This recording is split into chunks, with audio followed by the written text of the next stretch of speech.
the same rhetoric that Maya was applying to Tory here, saying, because you're voting for Kamala, you no longer support Palestine. And she lied to her followers and said that Tory claimed she would. Who died and made Maya president? Who's Maya? Who cares? Maya's a TikToker who's making money off TikTok. She doesn't represent the Palestinian or the Arab communities. She doesn't represent all of a sudden anti-Blackness. Stop. Would never support Palestine again because of this. So the anti-Blackness was very much at play here. It exists in the entire conversation, but this is not the only context that it exists in. Anti-Blackness has been a pervasive issue in the pro-Palestinian movement. A pervasive issue?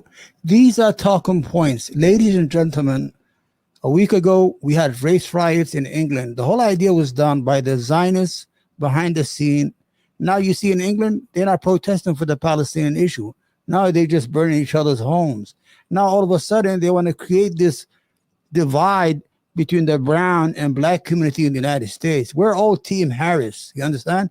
Every Arab and every Palestinian knows that Kamala Harris is the better choice for them in the United States and outside the United States. We just want her to be aware of what's going on. As of now, she could use the pressure on Joe Biden to stop the bloodletting in Gaza. That's all we're talking about. Specifically as it pertains to this election and votes for Kamala Harris. Now, there have been a lot of insinuations that Black Americans voting for Kamala are putting in a vote for their comfort. They're voting for genocide. And we need to look at the bigger picture and realize that there is a lot more nuance to this conversation than we're allowing in. We should not be so obtuse that we don't recognize that our choices are between a third party. This was written for her to say obtuse, persuasive.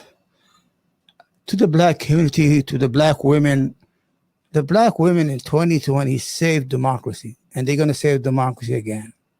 I want you to understand that no one person represents the Palestinian cause.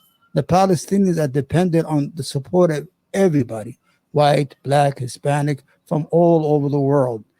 That's all. Their mission is to stop the bloodletting. There is no issue with blacks and Arabs in America or outside America. Party who won't win, Donald Trump, who will harm everybody. I agree. Kamala Harris, who is at least a safe option for people. Kamala Harris is the better choice for everybody. What makes you think people are not going to vote at the last minute for her? Do you really think we're going to give Michigan to Donald Trump? Do you think the Arab community at the last minute is going to just stay home? They're going to go vote for Kamala Harris. And all this, blacks hate Arabs and Arabs hate blacks. It's just dividing the vote. They want us to start this hateful back and forth on TikTok. Then she loses both ways.